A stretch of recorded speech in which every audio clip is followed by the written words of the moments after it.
Welcome back my dear audience. आपका और हम सबका इस knowledgeable channel knowledge is infinite में फिर से स्वागत है। आज का हमारा सब्जेक्ट है सोलर एनर्जी। दोस्तों, यदि आपको शुरू करना है खुद का व्यापार और देना है दूसरों को रोजगार, तो इस वीडियो को अंत तक जरूर देखें और समझें। तो आइए सबसे पहले समझते हैं अक्षय ऊर्जा या रिन्यूएबल एनर्जी को। रिन्यूएबल एनर्जी यह बिजली बनाने का ऐसा माध्यम है जिसे हम प्रकृति में उपस्थित जल, हवा एवं सूरज की रोशनी से प्राप्त करते हैं, जिसे हम बड़े बड़े डैमों में टरबाइन लगाकर हाइड्रो एनर्जी के माध्यम से बिजली उत्पन्न करते हैं। विंड एनर्जी में पवन चक्की लगाकर बिजली उत्पन्न की जा रही है और सूर्य की रोशनी से सोलर एनर्जी के माध्यम से बिजली उत्पादन किया जा रहा है। यह पर्यावरण को भी किसी प्रकार का नुकसान भी नहीं पहुंचाती है।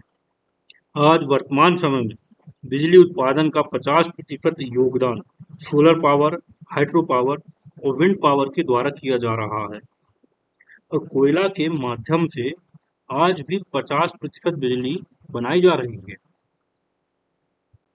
कमाल की बात तो यह है दोस्तों, ये जो आपकी स्क्रीन पर हमारी पृथ्वी का नक्शा दिख रहा है, इसमें ब्लैक स्पॉट को देखना।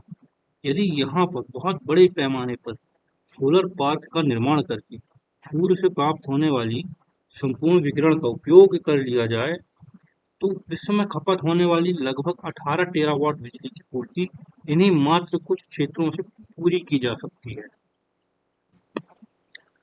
सोलर एनर्जी तो आप समझ ही गए होंगे, यह भी अक्षय ऊर्जा का एक हिस्सा है। सामान्य भाषा में कहें तो सूर्य से प्राप्त होने वाली रोशनी को सोलर सेल के माध्यम से बिजली में परिवर्तित कर जो ऊर्जा प्राप्त की जाती है, उसे ही सोलर ऊर्जा कहते हैं। सोलार एनर्जी में प्रयोग होने वाले उपकरण जैसे कि सोलर पैनल आज के समय में महंगे हैं, लेकिन आने वाले समय में सोलर पैनल 1 किलोवाट के लगभग के, जिसकी कीमत 10,000 रुपये तक होगी। आज भी हम सोलर पैनल पर पूरी तरह निर्भर नहीं बन सकते, क्योंकि सोलर पैनल पूरी वर्ष में मात्र 300 दिन ही और 10 घंटे ही काम करते हैं। लेकिन इस टेक्नोलॉजी पर अभी और रिसर्च चल रही है, जिसमें चांद की रोशनी से भी रात के समय 20 से 25% बिजली की आपूर्ति हो सकेगी। तो आइए समझते हैं किन किन क्षेत्रों में इन्हें उपयोग में लाया जा रहा है। ये तो आप सभी जानते हैं कि पूरी दुनिया को इलेक्ट्रिसिटी की जरूरत 24 घंटे 7 दिन है, जिसमें घरेलू जरूरतें बहुत अधिक, इसलिए सरकार के द्वारा ऐसी योजना चलाई जा रही है जिसमें कोई भी व्यक्ति घर की छत पर 3 किलोवाट से लेकर 10 किलोवाट तक के सोलर पैनल लगवा सकते हैं। यह योजना केंद्र सरकार की ओर से दी जा रही है। इसके लिए आपको अधिकतम 10 लाख रुपए तक का लोन भी दिया जा रहा है विद सब्सिडी। वहीं अगर आपकी छत पर 3 किलोवाट का सोलर पैनल लगा है और इसमें 10 घंटे की धूप पड़ रही है, तो आप हर महीने करीब 450 यूनिट बिजली का उत्पादन कर सकते हैं, जिसमें आपके द्वारा अधिक से अधिक 50 से 100 यूनिट की ही खपत होगी। बाकी की जो ऊर्जा बचेगी उसे आप नज़दीकी ग्रिड पावर प्लांट में लाइसेंस बनवाकर आसानी से बेच सकते हैं और इससे आपकी अच्छी खासी मंथली इनकम भी जनरेट हो जाएगी। ये तो हो गई घरेलू बातें। आइए अब बात करते हैं कृषि क्षेत्र में इसके क्या उपयोग है। कृषि क्षेत्रों में भाइयों, सोलर एनर्जी तो किसान भाइयों के लिए एक संजीवनी की तरह है। इसमें वर्तमान में भारत सरकार के द्वारा 15 राज्यों में सोलर ऊर्जा की पॉलिसी चला रही है, जिसमें सबसे पहले वर्ष 2009 में गुजरात ने अपनी सोलर पॉलिसी लॉन्च की थी। यह सोलर पॉलिसी कई राज्यों के लिए मॉडल बनी हुई है और अब गुजरात का एक गांव और यहाँ के किसान देश के अन्य सभी गांवों और किसानों के लिए सौर ऊर्जा के सही इस्तेमाल पर एक अनोखा मॉडल प्रस्तुत कर रहे हैं। दुग्ध क्रांति का केंद्र रहा गुजरात का आनंद जिला अब ऑरेंज रेवोल्यूशन का केंद्र बन चुका है, जिसमें किसानों के द्वारा अपनी खेती में इसका उपयोग तो किया ही जा रहा है, साथ ही साथ सरकार को बिजली भी बेच रहे हैं। इन किसान भाइयों में श्री रमन सिंह परमार जी देश के पहले सोलर फार्मर हैं। पूरे देश में सरकार के द्वारा कुसुम योजना भी चलाई जा रही है, जिसे हम किसान ऊर्जा सुरक्षा और उत्थान महाअभियान योजना भी कह सकते हैं। इस योजना के तहत उन सभी किसानों को निःशुल्क सोलर पंप प्रदान किया जाएगा जो किसान डीजल इंजन के सहारे फसलों की सिंचाई करते हैं। यह तो आप सभी जानते ही होंगे कि हमारे देश की अर्थव्यवस्था कृषि पर आधारित है।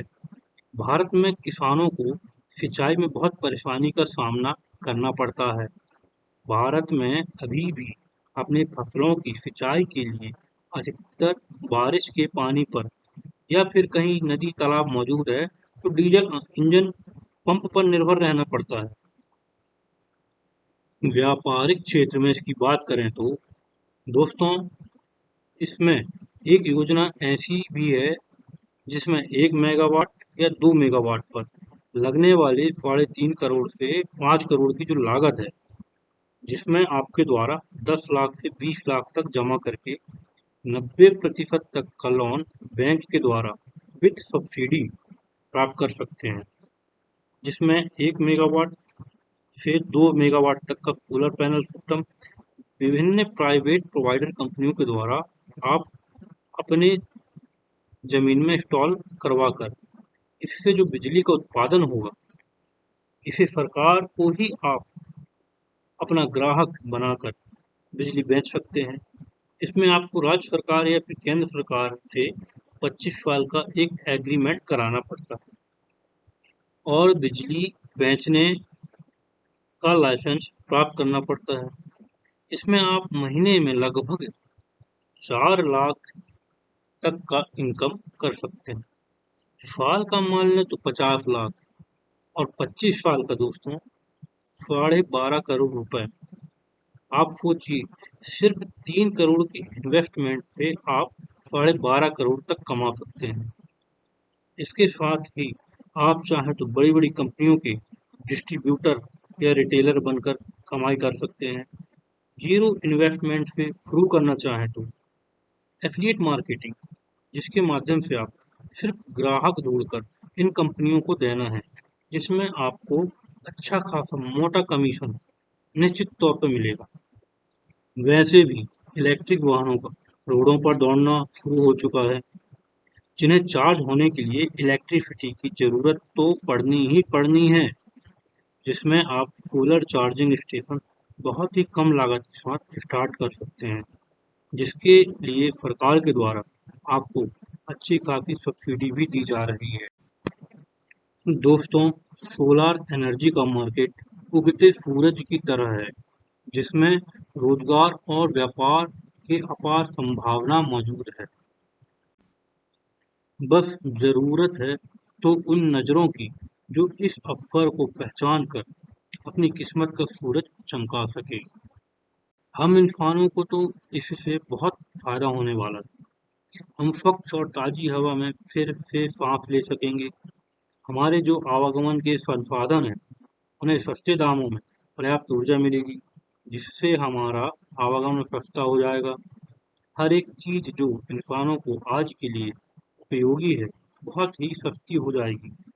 कुल मिला के दोस्तों, हमारा पूरा मार्केट ही सस्ता हो जाएगा। दिन ब दिन कार्बन उत्सर्जन से जो समस्याएं ग्लोबल वार्मिंग के रूप में बढ़ती जा रही हैं, जिससे हमारा पूरा पर्यावरण ही प्रभावित हो चुका है। बिना समय बरसात हो जाना, बिना समय ओले गिर जाना, गर्मी का टेम्परेचर साल दर साल बढ़ते जाना, इससे हमारी फसलों को, जंगली जानवरों को, पेड़ पौधों को, सभी को नुकसान हो रहा है। आर्कटिक के ग्लेशियर दिन ब दिन पिघलते जा रहे हैं, जिससे समुद्र का जल स्तर दिन ब दिन बढ़ते ही जा रहा है। जिस कारण बहुत से आधुनिक शहर पूरी तरह डूब जाएंगे। उन्हें बचाया भी जा सकता है। कार्बन डाइऑक्साइड का उत्सर्जन जितने जल्दी कम होगा, हम इंसानों के लिए जिंदगी उतनी ही सुगम हो जाएगी। इस वीडियो से आपके नॉलेज में इम्प्रूवमेंट तो ज़रूर आई होगी, चाहे वह बिजनेस पर्पज से हो या खेती किसानी के पर्पज से हो या वर्ल्ड वाइड नॉलेज की बात करें तो। इसी तरह अपने नॉलेज को बढ़ाने के लिए हमारे चैनल को सब्सक्राइब करके बेल आइकन ज़रूर दबाएं। Thank you for watching.